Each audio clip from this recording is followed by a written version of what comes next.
Welcome to The Explainer. Today, we're decoding something incredibly powerful, Tony Ridley's framework for security risk assessments.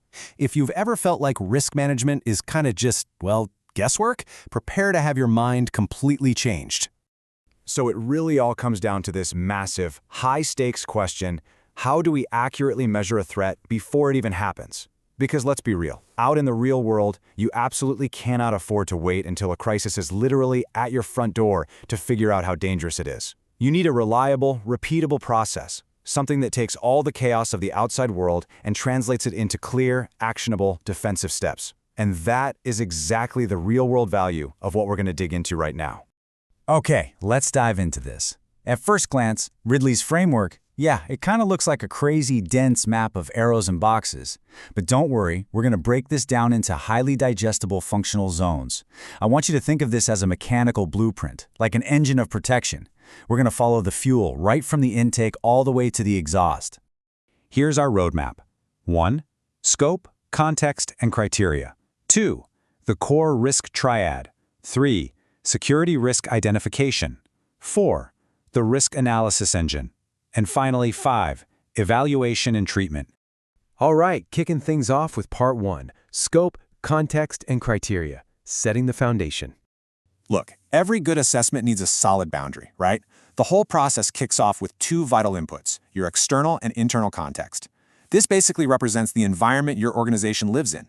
External context is what's going on out in the world. We're talking geopolitics, economic shifts, local crime rates, natural disaster trends. Internal context is what's happening inside your own walls, your company culture, your actual budget, employee training levels, and your tech infrastructure. You literally cannot define your scope until you understand both of those worlds. Your external and internal context feed directly into establishing your overarching scope, context, and criteria. Think of the criteria you set right here as the actual rules of the game for the rest of the entire process. And this brilliantly illustrates a really crucial concept. The context you establish on day one, it doesn't just start the process and fade away. It actually bypasses the middle steps to directly inform your final analysis. It becomes the exact lens through which all your final data is viewed. Moving right along to part 2, the core risk triad, the fuel. This is the raw fuel of our engine.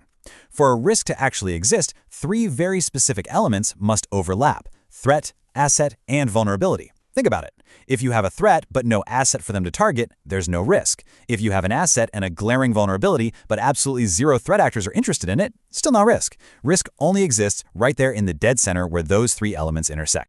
So the crucial point here is how this framework specifically defines a threat. It breaks it down into 2 mandatory components.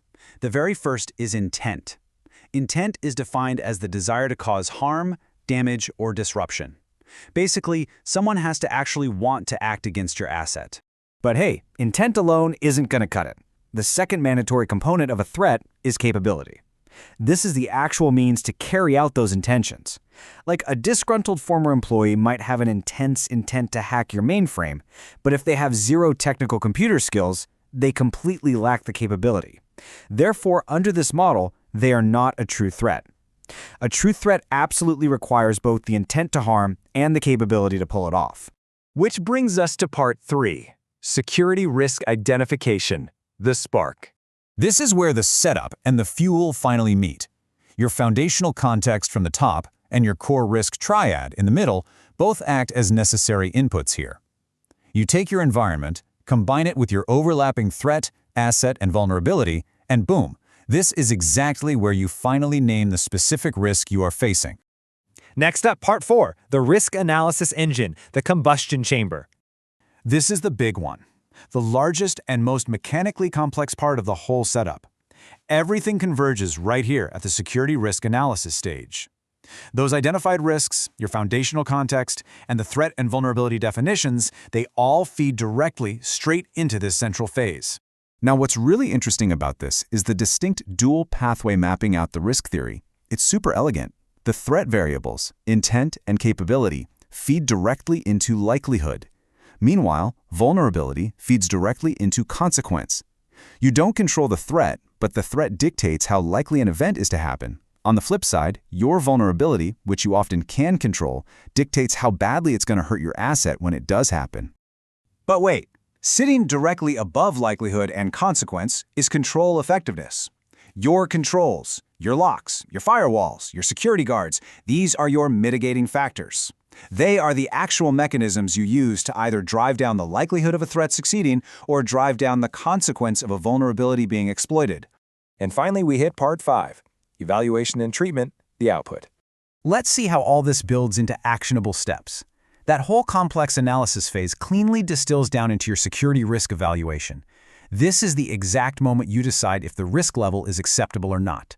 If it's unacceptable, it moves right along to security risk treatment, where you actually deploy your resources to fix the problem. Before we wrap up, it's vital to remember that Tony Ridley's framework isn't just some nice academic theory. It is an applied science. It's a formalized, completely tested, and rigorous methodology for keeping your critical assets safe out there in the real world. So, I want to leave you with this provocative thought to chew on. If your external or internal context changes tomorrow, let's say a brand new technology emerges, or the economy drastically shifts, is your current risk treatment still effective today? The answer is, you have to run the engine again. Because this isn't just a one-time checklist, it's a continuous loop that starts and ends with context. Stay curious, keep evaluating that context, and we'll see you in the next explainer.